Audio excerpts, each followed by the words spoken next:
সবাইকে এই চ্যানেলে স্বাগত।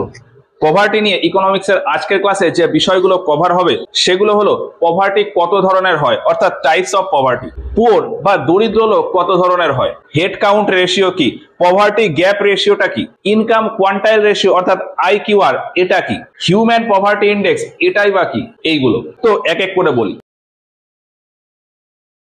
প্রথমে বলি দরিদ্র বা গরিব কত রকমের হয়। একদম সিম্পল ডেফিনেশন অনুযায়ী পভার্টি লাইনের নিচে যে সমস্ত ব্যক্তিরা থাকে তাদেরকেই বলা হয় দরিদ্র বা গরিব। এখন কোনো একজন ব্যক্তি বা কোনো ফ্যামিলি কোন সময় পভার্টি লাইনের নিচে থাকছে সেই বেসিসে বিভিন্ন ভাবে দরিদ্র বা গরিব ব্যক্তিকে ক্লাসিফাই করা হয়। যেমন প্রথমেই রয়েছে অলওয়েজ পুয়ার, অর্থাৎ যাদের ইনকাম বা যাদের খরচের পরিমাণ সব সময় পভার্টি লাইনের নিচে, সেই সমস্ত ব্যক্তিদের বলা হয় অলওয়েজ পুয়ার। আবার কিছু কিছু সময় এরকম আছে যে কোনো একজন ব্যক্তি বা কোনো ফ্যামিলি তাদের ইনকাম বা এক্সপেন্ডিচার সবসময় পভার্টি লাইনের নিচেই থাকে, কিন্তু কখনো কখনো পভার্টি লাইনের উপরে উঠে যায়। আমি খুব সিম্পল একটা উদাহরণ দিই। একজন হয়তো বিপিএল রয়েছে, অর্থাৎ যিনি দরিদ্র মানে বিলো পভার্টি লাইন, তিনি হয়তো টিকিট কাটেন। এখন টিকিট কাটতে কাটতে কোনো একদিন হয়তো একটু বড় অ্যামাউন্টের টাকা পয়সা পেয়ে গেলেন, তাহলে অল্প কিছু সময়ের জন্য তিনি পভার্টি লাইনের থেকে উপরে উঠে গেলেন। এখন তিনি যদি ওই টাকাটা কোথাও ইনভেস্ট না করে তাহলে কিছু সময় পরে গিয়ে তার অবস্থা আবার ঠিক আগের অবস্থার মতনই হয়ে যাবে। ফলে লটারি পাওয়ার ফলে ওই ব্যক্তি অল্প কিছু সময়ের জন্য পভার্টি লাইনের উপরে উঠে গেলেন। তো এটা তো লটারির ক্ষেত্রে বললাম। এছাড়াও বিভিন্ন ব্যক্তি বিভিন্ন জায়গা থেকে যদি হঠাৎ করে কিছু সময়ের জন্য পভার্টি লাইনের উপরে উঠে যায়, সেক্ষেত্রে ওই ধরনের ব্যক্তিদের বলা হয় ইউজুয়ালি পুয়ার। এবার কোন একজন ইনকামের ডেটা যদি আমি একটু সময়ের সাপেক্ষে দেখি, তাহলে কোথাও হয়তো দেখতে পেলাম যে কোন একজন ব্যক্তির এই সময়টাতে হয়তো ইনকাম একটু বেশি, তাহলে তার অবস্থা পভার্টি লাইনের উপরে উঠে যাবে। আবার এক সপ্তাহ বা 10 দিন পরে গিয়ে দেখা গেল তার ইনকাম কম হচ্ছে, তাহলে সে ওই সময়ের জন্য আবার পভার্টি লাইনের নিচে চলে আসলো। আবার হয়তো ইনকাম একটু বাড়লো, তাহলে আবার পভার্টি লাইনের উপরে উঠে গেল। আবার কিছুদিন পরে গিয়ে ইনকাম কমে গেল, তাহলে সে আবার পভার্টি লাইনের নিচে চলে এলো। তো কোনো একজন ব্যক্তি বা কোনো ফ্যামিলির ইনকাম বা খরচের হিসাব যদি পভার্টি লাইনের উপর নিচে কন্টিনিউয়াসলি ভ্যারি করতে থাকে, সেক্ষেত্রে যে পুয়ার বা দরিদ্র লোকের ডেফিনেশন তাকে বলা হয় চার্নিং পুয়ার। কোনো একজন ব্যক্তি বা কোনো ফ্যামিলির ইনকাম বা খরচের হিসাব যদি পভার্টি লাইনের উপরে নিচে কন্টিনিউয়াসলি ভ্যারি করতে থাকে, সেক্ষেত্রে ওই ব্যক্তিকে বলা হয় চার্নিং পুয়ার। এরপর আরেক ধরনের ক্যাটাগরির লোকজন থাকে যারা এপিএল অর্থাৎ পভার্টি লাইনের উপরেই সবসময় থাকে, কিন্তু কখনো কখনো হয়তো ইনকাম তাদের খুব কম হয়ে গেল। নর্মালি এটা বিজনেসের ক্ষেত্রে দেখা হয়। যারা বড় বড় ব্যবসায়ী থাকে তারা সবসময় পভার্টি লাইনের উপরে থাকে, কিন্তু কখনো কখনো ব্যবসায় হয়তো বিশাল পরিমাণে একটা লস হয়ে গেল, তাহলে অল্প কিছু সময়ের জন্য ওই ব্যবসায়ী পভার্টি লাইনের নিচে চলে এলো। এই ধরনের পুয়ার ক্যাটাগরির লোকজনদের বলা হয় অকেশনালি পুয়ার। আর এর পরেও আরেক ধরনের ব্যক্তি থাকে যারা কখনোই পভার্টি লাইনের কাছাকাছি আসে না, সবসময় অনেক উপর দিয়ে থাকে। নর্মালি যে সমস্ত কোটিপতি ব্যবসায়ীরা রয়েছে তাদের ক্ষেত্রে এরকমটা হয়, তারা কখনো পভার্টি লাইনের কাছাকাছি আসেই না। এদেরকে বলা হয় নেভার পুয়ার। তাদের ব্যবসা যদি পুরোপুরি লস হয়ে যায় তবুও তারা ওই পভার্টি লাইনের কাছাকাছি আসে না, এদেরকেই বলা হবে নেভার পুয়ার বা নন পুয়ার। এবার এই যে বললাম অলওয়েজ পুয়ার আর ইউজুয়ালি পুয়ার, এই দুটোকে একসাথে বলা হয় ক্রনিক পুয়ার বা লং টাইম পুয়ার। মানে এরা অনেক সময় ধরে দারিদ্র সীমার নিচে থাকে। তো কি বললাম, এই দুটো ক্যাটাগরি, এই দুটো কিসের আন্ডারে আসে? Chronic poor. সেই রকমই এই যে চার্নিং পুয়ার আর অকেশনালি পুয়ার, এই দুটোকে একসাথে একটা নাম দেওয়া হয় ট্রানজিয়েন্ট পুয়ার। কি বললাম? এটা হলো ট্রানজিয়েন্ট পুয়ার বা এটাকে বলা হয় টেম্পোরারি পুয়ার। এই দুটোকে একসাথে বলা হয় ট্রানজিয়েন্ট পুয়ার বা টেম্পোরারি পুয়ার। তো ডিফারেন্ট টাইপস অফ পুয়ার এটা তো বোঝা গেল। এবারে আসি পভার্টি টাইপস এর ভেতর। পভার্টির ভেতর মেইনলি দুটো টাইপের পভার্টি হয়, একটা হলো অ্যাবসলিউট পভার্টি আর একটা হলো রিলেটিভ পভার্টি। অ্যাবসলিউট পভার্টি কাকে বলে? যখন আমরা পভার্টি লেভেলটাকে পভার্টি লাইনের রেসপেক্টে রিপ্রেজেন্ট করে দিই। এই যে যেমন এখানে বললাম পভার্টি লাইন, পভার্টি লাইনের নিচে যারা থাকে তাদেরকে বলা হয় বিলো পভার্টি লাইন। সেই সমস্ত বিপিএল দের যে অবস্থা অর্থাৎ পভার্টি, সেই পভার্টিটাকে বলা হয় অ্যাবসলিউট পভার্টি। এবার এপিএল দের ক্ষেত্রে যদি দেখি, যেমন এই অকেশনালি পুয়ার আর নেভার পুয়ার, এই দুটোর ভেতরে যদি আমি দেখি, এই দুটোর কেউই কিন্তু পভার্টির আন্ডারে থাকে না, মানে অ্যাবসলিউট পভার্টির আন্ডারে আসে না, কারণ এরা সবসময় পভার্টি লাইনের উপরে। এখন এই দুজনের ভেতরে যদি আমি কম্পেয়ার করি, এর থেকে এর ইনকাম অনেক গুণ বেশি। তো সেই হিসাবে আমার যদি এইটা আর এইটার ভেতর কম্পারিজন করতে হয় যে এই দুজনের ভেতর কার দারিদ্রতা বেশি বা কার দারিদ্রতা কম, সেইভাবে বলতে গেলে আমি বলবো যে এর দারিদ্রতা বেশি, এর দারিদ্রতা কম। তো এপিএল দের ক্ষেত্রে এই যে একজন আরেকজনের তুলনায় কতটা ধনী বা কতটা দরিদ্র, সেই যে কম্পারিজন, দারিদ্রতা এই যে কম্পারিজন হয়, এটাকে বলা হয় রিলেটিভ পভার্টি। অ্যাবসলিউট পভার্টি আর রিলেটিভ পভার্টির একটা টেকনিক্যাল ডেফিনেশন রয়েছে, এখানে নিচে লেখা রইলো, চাইলে পড়ে মুখস্থ করে নিতে পারো। কিন্তু মেইন বিষয়টা যেটা বললাম সেটাই, যে একজন আরেকজনের সাথে যদি কম্পেয়ার করি, দারিদ্রতা নিয়ে যদি কম্পেয়ার করি, সেটাকে বলা হয় রিলেটিভ পভার্টি। আর পভার্টি লাইনের রেসপেক্টে যদি দারিদ্রতা মাপি, সেটাকে বলা হয় অ্যাবসলিউট পভার্টি। তো পভার্টি বলতে মেইন এই দুটো টাইপেরই আসে। এখন আমাদের সুবিধার জন্য আমরা বিভিন্ন রকম ভাবে এই পভার্টিকে ক্লাসিফাই করে নিই। যেমন প্রথমে আছে সাবজেক্টিভ পভার্টি। এটা কি?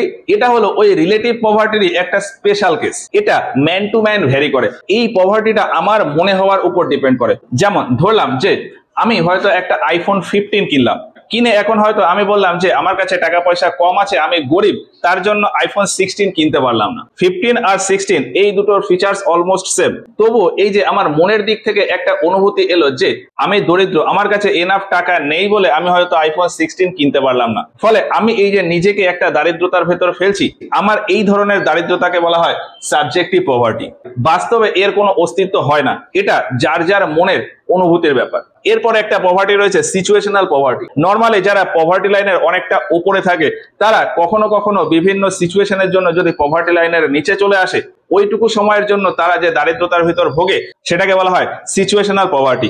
যেমনটা এই অকেশনালি পুয়ারের ক্ষেত্রে বলেছিলাম যে কোনো একজন ব্যবসায়ী, তার ব্যবসায় হয়তো হঠাৎ করে লস হয়ে গেল, ফলে তিনি অল্প কিছু সময়ের জন্য হয়তো পভার্টি লাইনের নিচে চলে এলেন। তো ওই যে যেটুকু সময়ের জন্য তিনি দরিদ্র হয়ে গেলেন, ওই সময়ের দারিদ্রতাকে বলা হয় সিচুয়েশনাল পভার্টি। এটা যে শুধুমাত্র ব্যবসার ক্ষেত্রে হবে এরকমটা নয়, বিভিন্ন কারণে মানুষের আর্থিক অবস্থা হঠাৎ করে ডাউন হয়ে যেতে পারে। ধরলাম প্রাকৃতিক কারণে হয়তো কোথাও একটা ভূমিকম্প হলো, তাহলে ওই এলাকায় যে সমস্ত লোকজন ছিল, তাদের যে আর্থিক অবস্থা, হঠাৎ করে তাদের আর্থিক অবস্থা অনেকটা নিচু হয়ে যাবে। ফলে ওই এলাকায় যারা পভার্টি লাইনের উপরে বাস করতেন, তারাও হঠাৎ করে কিছু সময়ের জন্য পভার্টি লাইনের নিচে চলে আসবে। এখন তারা যদি তাদের ওই অবস্থাকে আবার রিকভার করতে পারে, তাহলে অল্প কিছু সময়ের জন্য ওই দারিদ্রতাকে বলা হবে সিচুয়েশনাল পভার্টি। আর তারা যদি তাদের অবস্থাকে রিকভার করতে না পারেন, তাহলে তারা ওই অ্যাবসলিউট পভার্টির আন্ডারেই থেকে যাবে। এরপরে একটা লেখা আছে জেনারেশনাল পভার্টি। জেনারেশনাল পভার্টি কি? যে দারিদ্রতা জেনারেশনের পর জেনারেশন থেকেই যায়। বিভিন্ন জায়গাতে দেখা যায় যে কোনো একটা ফ্যামিলি 100 বছর আগেও যেমন গরিব ছিল, এখনো ঠিক সেই একই রকমের অবস্থা রয়েছে। ফলে তাদের পভার্টির যে অবস্থা, সেটাকে বলা হয় জেনারেশনাল পভার্টি। তো এই হলো। এরপরে দুটো টার্ম আছে, আরবান পভার্টি আর রুরাল পভার্টি। এটা নিয়ে আলাদা করে কিছু বলার নেই। আরবান মানে শহর এলাকায় যে সমস্ত পভার্টি বা দারিদ্র সীমার নিচে যে অবস্থা, সেটাকে বলা হয় আরবান পভার্টি। গ্রামের ক্ষেত্রে হলে সেটাকে বলা হয় রুরাল পভার্টি। এরপরে একটা টার্ম রয়েছে হেড কাউন্ট রেশিও। পভার্টি লাইনের নিচে যারা থাকে তাদেরকে বলা হয় বিলো পভার্টি লাইন। এখন টোটাল পপুলেশনের ভেতর যতজন বিলো পভার্টি লাইনে রয়েছে, অর্থাৎ বিপিএল রয়েছে, তাদের সংখ্যা অর্থাৎ তাদের পার্সেন্টেজটাকেই বলা হয় হেড কাউন্ট রেশিও। ধরলাম একটা দেশে টোটাল জনসংখ্যা হলো 50,000।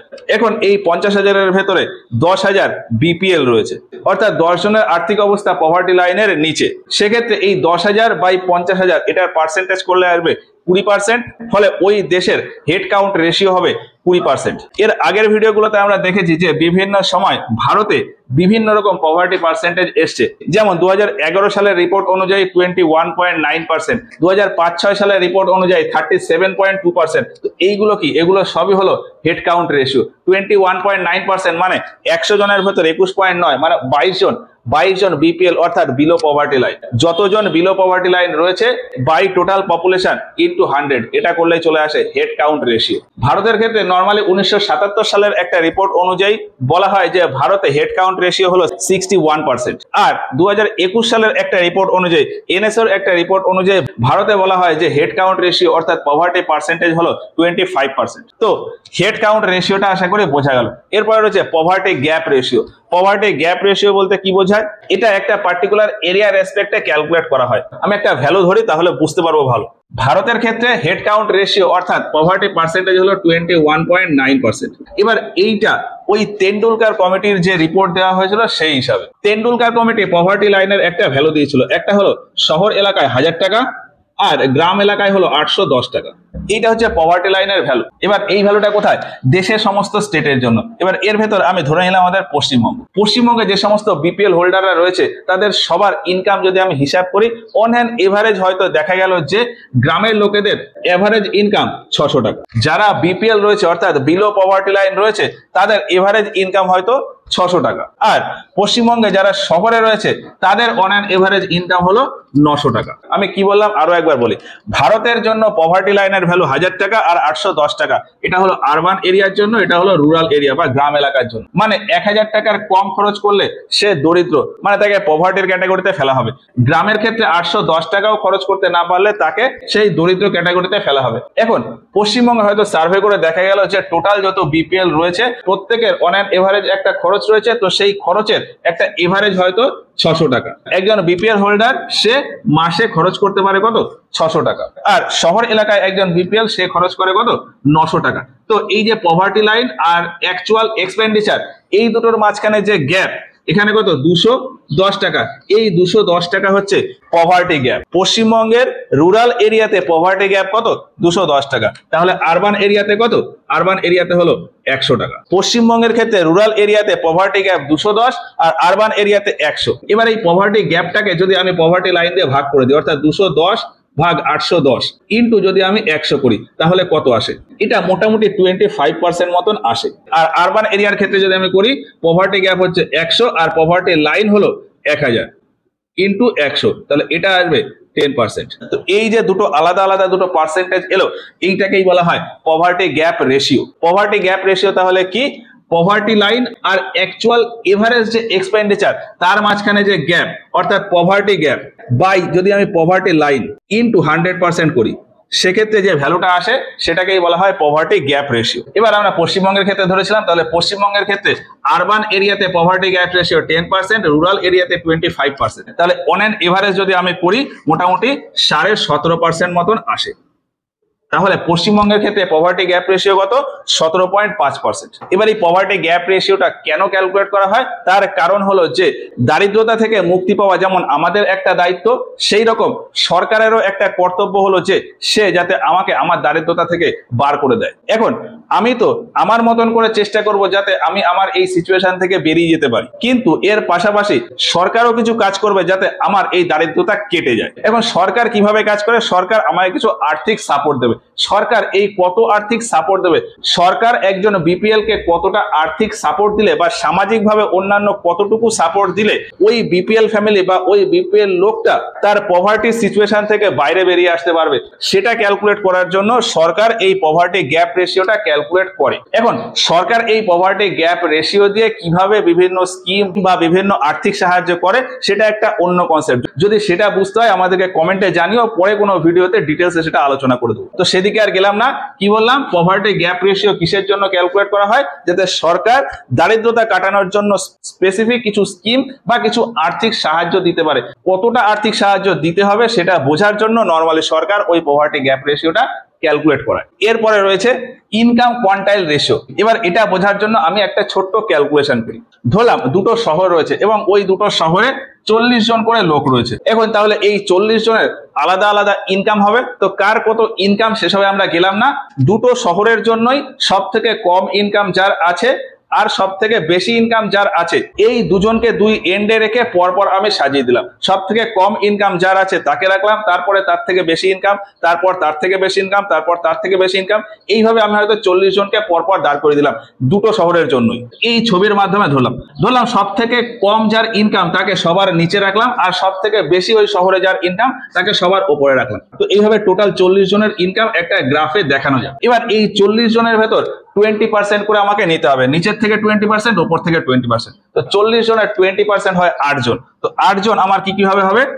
1 2 3 4 5 6 7 8, এই যে এই পর্যন্ত হলো 8 জন। আর উপরের 8 জন 1 2 3 4 5 6 7 8, এই যে এই পর্যন্ত হলো 8 জন। মানে বেশি ইনকাম যারা তাদের ভেতর থেকে 20% নিলাম, আর কম যারা রয়েছে তাদের 20% নিলাম। নিয়ে এই যে 8 জন অর্থাৎ এই যে 20%, এদের এভারেজ ইনকাম বার করব আর এদের এভারেজ ইনকাম বার করব। তো ধরলাম এই শহরের জন্য উপরে যে 20% লোকজন রয়েছে অর্থাৎ 8 জন, তাদের অন অ্যান এভারেজ ইনকাম 3000 টাকা মাসে। আর ওই শহরে নিচে যারা রয়েছে তাদের অন অ্যান এভারেজ ইনকাম 150 টাকা, নিচের 8 জনের, মানে নিচের 20% এর জন্য। তো এই 8 জনের অন অ্যান এভারেজ ইনকাম কত? 3000 টাকা। আর এই 8 জনের হচ্ছে 150 টাকা। ঠিক একইভাবে এই শহরের জন্য তাই।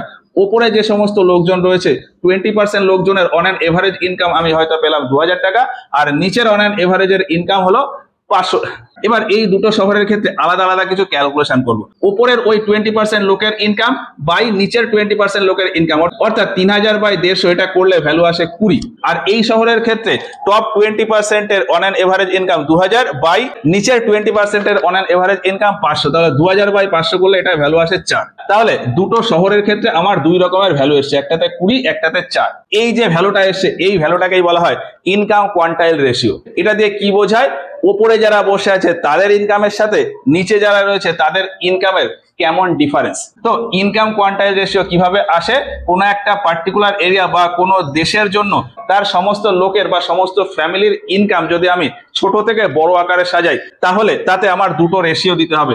উপরে দিতে হবে একদম উপরে যারা রয়েছে 20% তাদের অন অ্যান এভারেজ ইনকাম, আর নিচে লিখবো লোয়েস্ট যাদের ইনকাম তাদের 20% এর অন অ্যান এভারেজ ইনকাম। এই দুটো রেশিও, সেটাকেই বলা হয় ইনকাম কোয়ান্টাইল রেশিও। এই রেশিওর ভ্যালু যত বেশি হবে তত বুঝতে হবে যে ওই দেশে ইনকামের ইনইকুয়ালিটি খুব বেশি, অর্থাৎ ইনকামের অনেকটা পার্থক্য রয়েছে। এবার এইখানে আরেকটা বিষয় উঠে আসে, সেটা হলো যে এই এখানে 8 জন এখানে 8 জন তো হলো, তার মানে 20% হলো, মাঝখানে এই যে 60% লোকজন রয়েছে এদেরও কিছু একটা ইনকাম রয়েছে। এই 60% লোকের অন অ্যান এভারেজ যেটা ইনকাম সেটাকে আমি একটু মার্ক করে নেব। ধরলাম এই যে 60% আছে, এই 60% লোকের অন অ্যান এভারেজ ইনকাম হলো 1700 টাকা।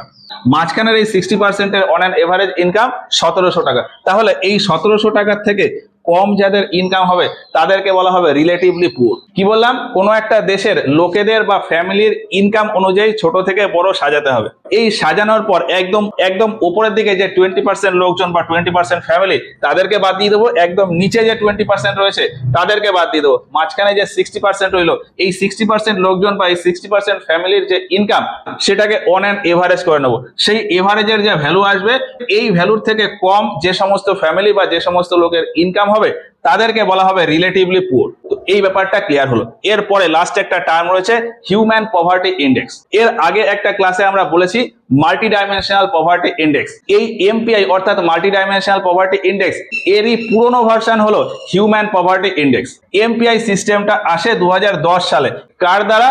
ইউএনডিপি আর ওপিএইচআই এই দুটো সংস্থার মাধ্যমে। কিন্তু এর আগে 1997 খ্রিস্টাব্দে ইউনাইটেড নেশনস ডেভেলপমেন্ট প্রোগ্রাম অর্থাৎ ইউএনডিপি ওই হিউম্যান পভার্টির কনসেপ্ট নিজেই নিয়ে আসে। ভারতে যেরকম পভার্টির কনসেপ্ট ছিল শুধুমাত্র খাবারের ওপর, কোনো একজন ব্যক্তি বা কোনো ফ্যামিলি তার প্রয়োজনীয় খাবারের যোগান দিতে না পারলে ওই ব্যক্তি বা ওই ফ্যামিলিকে দরিদ্র বলে ধরা হতো। কিন্তু internationally United Nations Development Programme এটা দারিদ্রতার ডেফিনেশনকে শুধুমাত্র খাবারের আইটেমে সীমাবদ্ধ না রেখে এর পাশাপাশি বস্ত্র, বাসস্থান, শারীরিক সুস্থতা অর্থাৎ চিকিৎসা আর এডুকেশন এর ভিত্তিতেও দারিদ্রতার পরিমাপ করার কথা বলে এবং কনসেপ্ট নিয়ে আসে। তো খাদ্য, বস্ত্র, বাসস্থান এই তিনটে জিনিসকে একসাথে বলা হতো standard of living.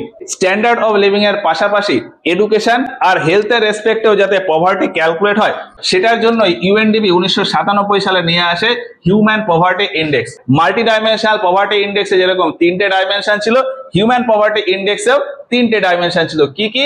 Standard of living একটা, এর পাশাপাশি ছিল লংজিভিটি অর্থাৎ মানুষ কত বছর বাঁচে সেটার রেসপেক্টেও পভার্টি ক্যালকুলেট করা যায়। আর আরেকটা ডাইমেনশন ছিল নলেজ। নলেজের ভেতর মেইন প্যারামিটার ছিল যে অ্যাডাল্ট লিটারেসি রেট কত, অর্থাৎ কতজন প্রাপ্তবয়স্ক শিক্ষিত। আর আরো একটা প্যারামিটার ছিল গ্রস এনরোলমেন্ট রেশিও। সেটা কি? সেটা হলো যে পুরো পপুলেশনের ভেতর কতজন ব্যক্তি এরকম আছে যারা স্কুলে এনরোলড রয়েছে বা কখনো না কখনো স্কুলে এনরোলড ছিল।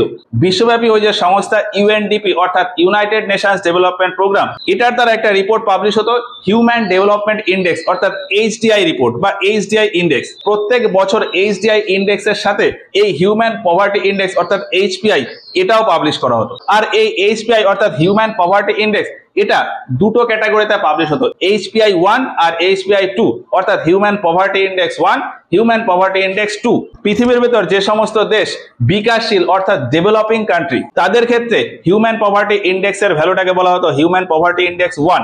আর যারা ডেভেলপ কান্ট্রি অর্থাৎ আধুনিক বা বিকশিত কান্ট্রি তাদের জন্য ছিল এইচপিআই 2। তো যাই হোক 2010 সালে গিয়ে এই হিউম্যান পভার্টি ইন্ডেক্স এটাকে রিপ্লেস করে নতুন একটা পভার্টির ফরম্যাট আনা হয় মাল্টি ডাইমেনশনাল পভার্টি ইন্ডেক্স। তো পভার্টি নিয়ে ওভারঅল সমস্ত বিষয় ক্লিয়ার হলো। এবার একটা পয়েন্ট থেকে যায়, সেটা হলো যে ভারতে এই যে পভার্টি বা দারিদ্রতা, এর পেছনে কি কি কারণ রয়েছে। কারণগুলো আমরা মোটামুটি সবাই জানি, তবু এক্সামের দিক থেকে কোন কোন বিষয়গুলো আছে আর ওভারঅল সমস্ত কারণ আমি একটু রিকল করিয়ে দেবো এর পরে ক্লাসে গিয়ে। আজকের মতো ক্লাসটা এই পর্যন্তই। ভিডিওটা ভালো লাগলে একটা লাইক করো। এই ভিডিওগুলো সম্পর্কে তোমাদের মতামত আমাদেরকে কমেন্টে জানিও। কোথাও কোনো ডাউট বা কনফিউশন থাকলে সেগুলোও জানাতে পারো। কোথাও যদি আরো কোনো মডিফিকেশন করতে হয়, আরো কোনো তথ্য দিতে হয়, সেগুলোর সাজেশনও আমাদেরকে কমেন্টে জানাতে পারো। আজকের ক্লাস এখানে শেষ করছি, দেখা হচ্ছে এর পরের ক্লাসে গিয়ে।